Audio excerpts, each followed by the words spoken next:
Na opinião da doutora, essa questão, por exemplo, da barriga de aluguel, a gente sabe que em outros países isso é um comércio, né? Você paga para alguém gestar. Tanto com a questão do sêmen também, né? Para o doador de sêmen, né? A legislação, ela seria um pouco ultrapassada?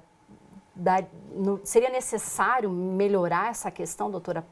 Talvez? Olha, Alexandra, tem muitas questões aí até culturais envolvidas, né? Religiosas né? E eu acho que tem coisas que estaria talvez para melhorar, né? Talvez essa questão dos óvulos, que hoje a legislação permite compartilhamento de óvulos e não comércio. Porque a mulher pode comprar o sêmen. Então, mas o óvulo não. Ela tem que disponibilizar de uma outra mulher que esteja em tratamento, que queira doar, que seja anônimo, que seja sigiloso. Então, é um pouquinho mais complexo a situação.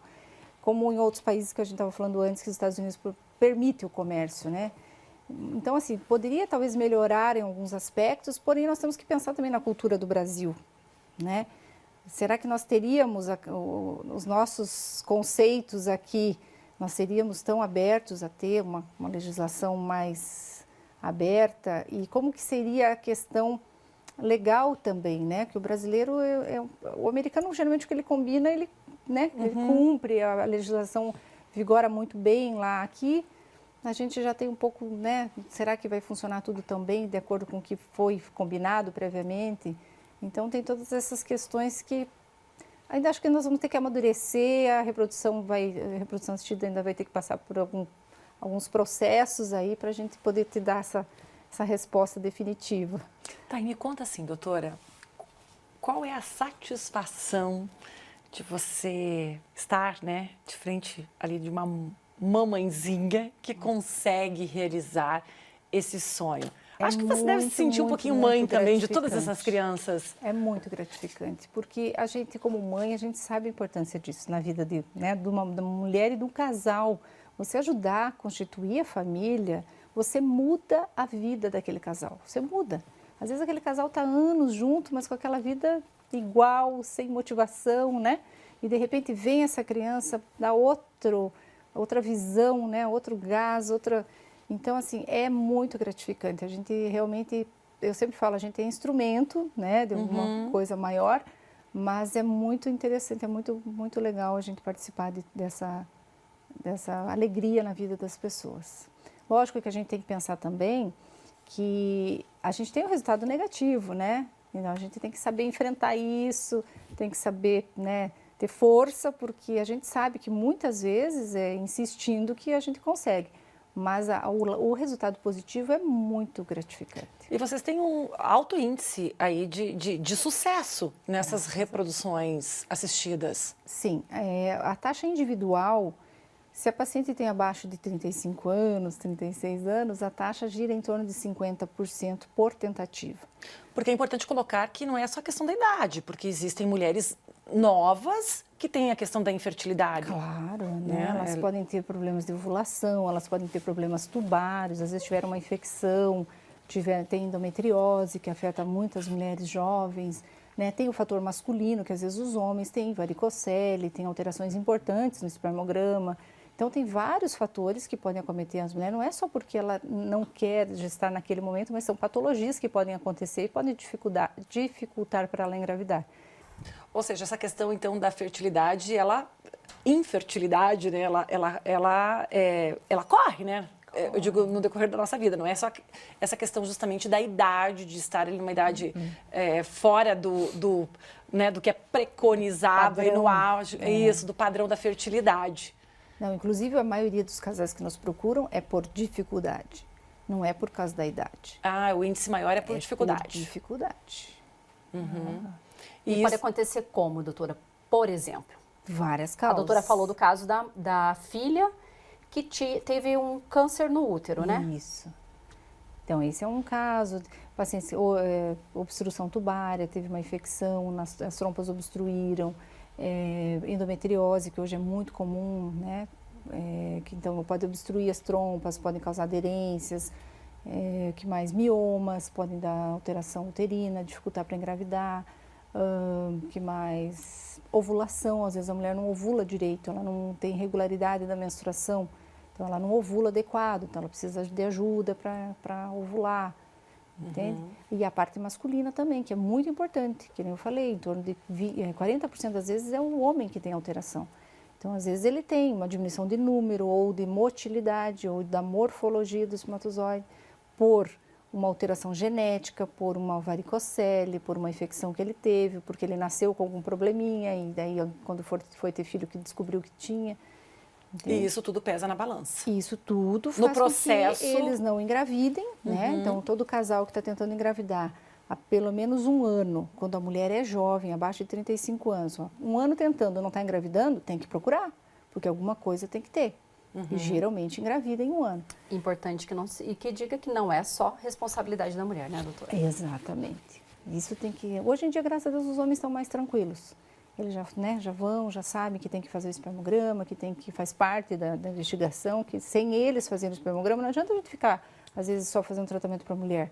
Que o homem tem que fazer igual, porque a gente tem que, às vezes, dependendo da alteração que ele tem, eu proponho um tratamento para o casal que já resolve as duas partes, entende?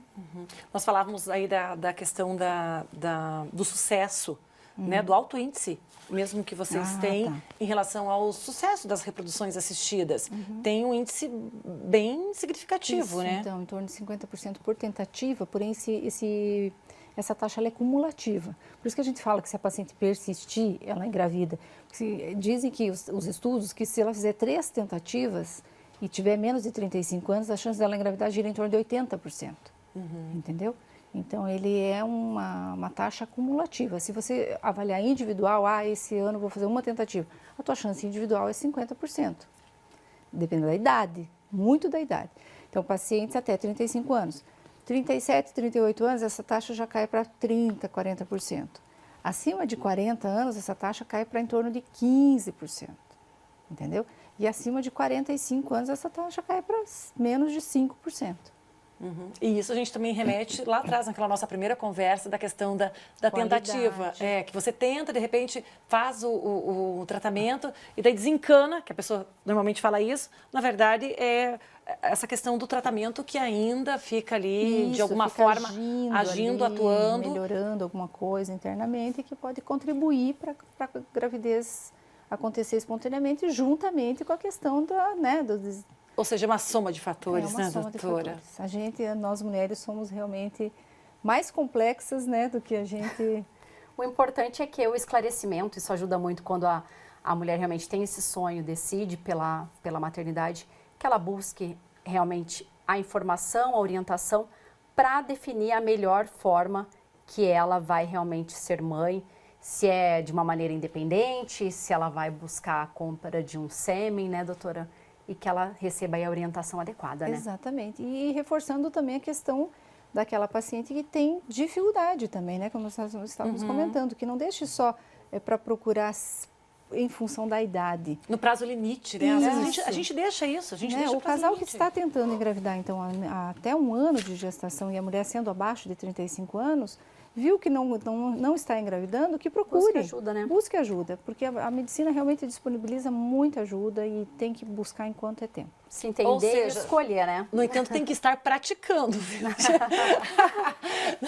falar nisso, É brincadeira. Né? É só pra gente deixar aqui o ambiente mais leve mesmo. Porque tem que praticar, porque senão não tem jeito, né, doutora? Não tem. Também não. A não ser que vai lá pelo método in vitro, alguma coisa assim. Do contrário, gente, olha, tem que primeiro tentar. né? Tem que treinar, viu? É um treinamento intenso. Doutora, deixa eu perguntar, já que a gente está nessa brincadeira.